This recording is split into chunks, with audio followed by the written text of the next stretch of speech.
Se eu te disser que um clássico americano escrito em 1925 consegue trazer uma relevância talvez ainda mais realista sobre a sociedade atual, você acreditaria?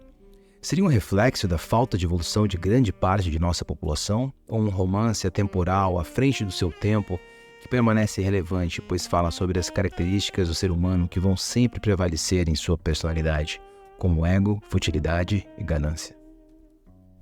Escrito em 1925 pelo escritor Scott Fitzgerald, o livro é uma representação dos anos glamurosos da década de 20 em Nova York. Ironicamente, o livro foi escrito na França pelo autor e não nos Estados Unidos. Os mais atentos à história e cinema entendem que a década dos anos 20 é conhecida como a época dos excessos, das festas, da prosperidade. Quando pensamos em o retrato da era do jazz, é inevitável não pensar em O Grande Gatsby. Para os que não conhecem o livro ou os filmes, a premissa é sobre a história do jovem James Gatsby. Sim, o nome dele não é Gatsby.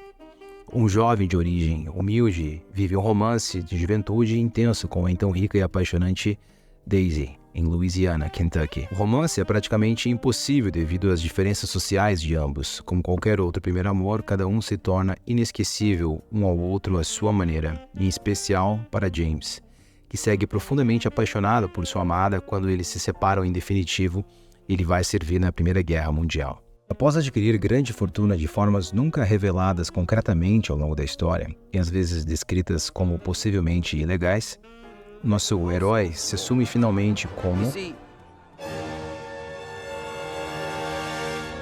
I'm Gatsby.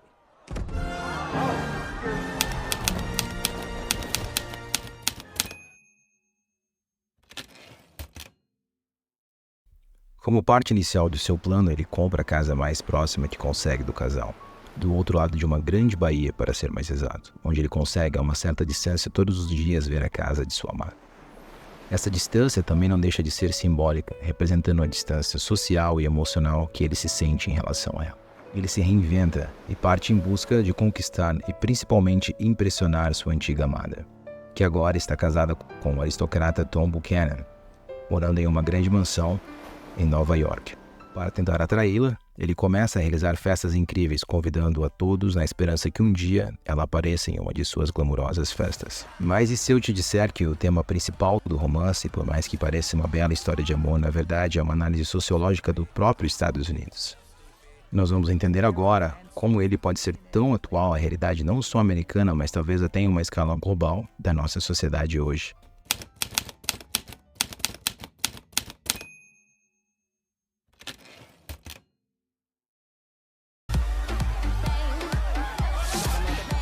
A história é narrada por Nick Carey, primo de Daisy, que vai para Nova York visando fazer fortuna no mercado financeiro que estava em ascensão antes de preceder a Grande Depressão em 1929.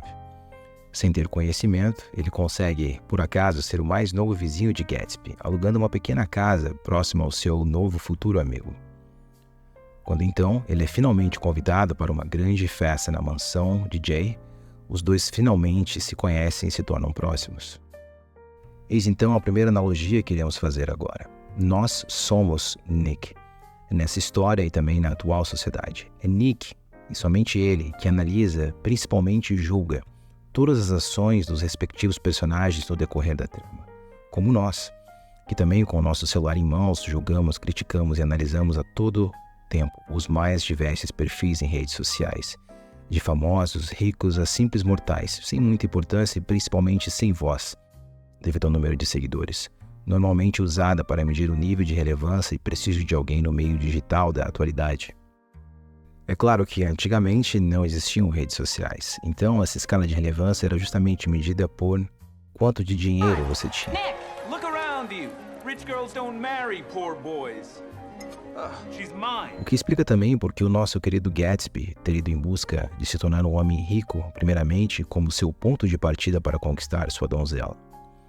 Pois ele sabe que o que iria definir o seu status na elitista sociedade nova-iorquina, ao qual Daisy estava inserida no século XX, era principalmente dinheiro. À medida que a história se desenrola, Nick, agora já um amigo muito próximo de Gatsby, começa a participar das grandiosas festas com mais frequência que são hospedadas por Gatsby. Em sua mansão, Nick cede com seus julgamentos sobre roupas, comportamento nos mais diversos personagens, incluindo Gatsby. Assim como nós, ele se deslumbra, mesmo sabendo não ser um círculo social saudável.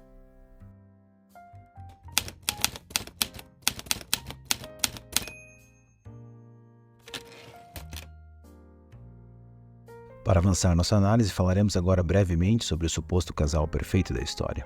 Tom e Daisy, que aos olhos de terceiros são o casal sem defeitos vivendo na casa perfeita com a vida perfeita. Porém, como muitos dos mesmos casais que enxergamos nas redes sociais hoje, a base do relacionamento entre os dois é puramente artificial. Não existem laços reais. Eles se relacionam, mas é tudo supérfluo, sem profundidade, completamente artificial. Porém, os dois têm sim uma conexão real, mas está longe de ser o amor. É a mais pura manutenção de um status econômico social que sustenta o vínculo entre os dois. Falaremos primeiro sobre Tom. Tom é descrito como um homem atlético, imponente, que usa principalmente de seu porte físico para se impor em várias situações. Ele também é infiel e tem o caso com a mulher do seu mecânico. Um detalhe que vai ter uma extrema importância no final da história. Ao mesmo tempo que o estereotipo, a busca de um corpo masculino perfeito, segue crescente nos homens atualmente, para não mencionar a constante pressão nas mulheres, explica como esse estereotipo, juntamente da riqueza, hoje, segue como sendo pela grande maioria o que consideramos o ideal de um homem. Rico, atlético e bonito. Uma das características que não são atribuídas a Tom, porém muito presentes atualmente em idealizações masculinas, é a fama nas redes sociais. Tom não é descrito como famoso, mas não tenho dúvidas que, nos dias atuais, considerando sua larga influência na alta sociedade, sua mansão, carros e estilo de vida, ele seria facilmente visto como alguém de interesse, independente de todos os seus defeitos.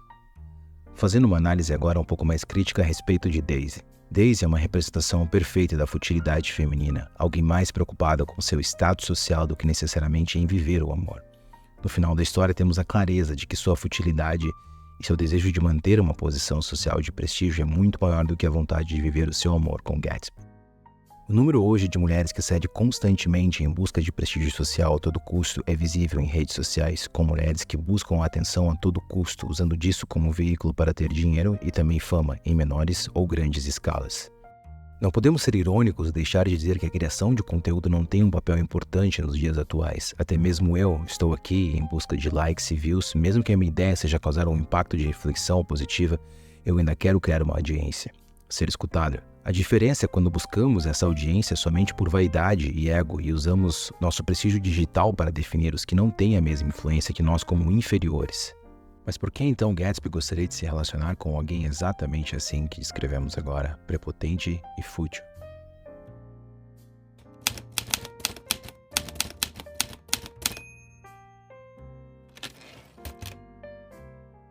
Como já mencionado, Gatsby acumulou uma riqueza descomunal antes de iniciar a sua jornada de amor, pois ele entende que é esse o item primordial para conquistar a sua garota da alta sociedade e também para ele concluir sua ascensão financeira com sucesso. Ela é um símbolo dessa mulher que pertence a uma aristocracia, o sonho americano.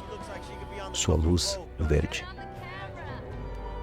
Tanto no filme como no livro de Scott Fitzgerald, existe um farol com uma luz verde representado que Gatsby observa pelo rio. A luz é uma representação, o sonho de alcançar essa idealização de seu amor e uma vida perfeita. Uma vida que hoje é muito buscada por muitos de nós. Essa idealização, entretanto, é altamente influenciada pelo materialismo americano na época, presente hoje em escala mundial e muito vivo em nossas redes sociais. O que a grande maioria da sociedade hoje considera o ideal da perfeição. Dinheiro, carros, casas, viagens caras. Se diminuímos quando olhamos as vidas alheias e sentimos incompletos e vazios por não possuir ou realizar certas coisas, causando um grande aumento de infelicidade e principalmente depressão entre muitos usuários hoje das principais redes sociais. Alguns minutos utilizando o nosso Instagram hoje em dia podem trazer alguns exemplos, desde fotos de influencers que são idolatrados por seu estilo de vida e dinheiro até anúncios frequentes de pessoas vendendo cursos de como ficar rico. Mas por que somos tão obcecados com a riqueza em excesso? Por que admiramos a um nível quase doentio que nos leva a se sentir mal por não possuir aquela mesma vida?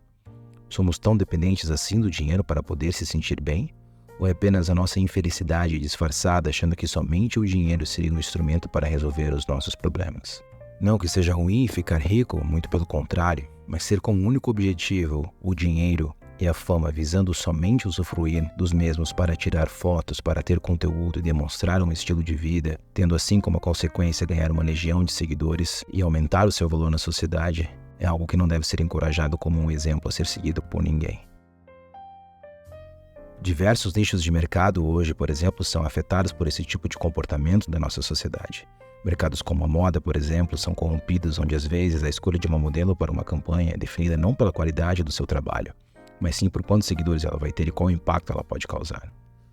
O mercado do UFC também beneficia muitas vezes lutadores populares nas redes sociais ao invés do mérito esportivo dos atletas, causando uma busca desenfreada desses profissionais a ter atitudes que a todo custo chamem a atenção do público e aumentem os seus engajamentos. Esse padrão acaba influenciando até mesmo em nossas relações afetivas. Estamos se tornando obsessivos em aparecer, demonstrar, possuir, se relacionando muitas vezes por status, experiências, deixando a paixão em segundo plano. E mais preocupado em encontrar alguém que possivelmente vai nos dar acesso a certos lugares e nos proporcionar experiências instagramáveis, nos tornando todos membros de uma sociedade onde tudo o que importa são as aparências, exatamente como a obra de O Grande Gatsby.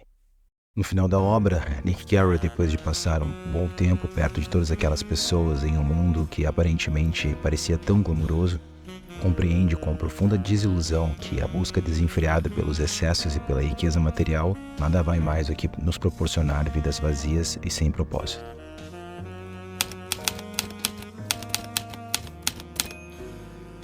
Após o vídeo do ensaio de hoje, espero que você consiga refletir o quanto uma visão de um mundo fantasioso online talvez não seja tão incrível assim, e o que importa de fato é a sua felicidade e não demonstrar-se feliz.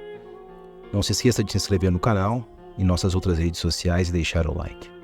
Te convido a ler um texto onde eu aprofundo muito mais essa reflexão e também onde você pode acompanhar os outros ensaios escritos por mim. A inscrição da newsletter para receber meus textos e vídeos também está na descrição.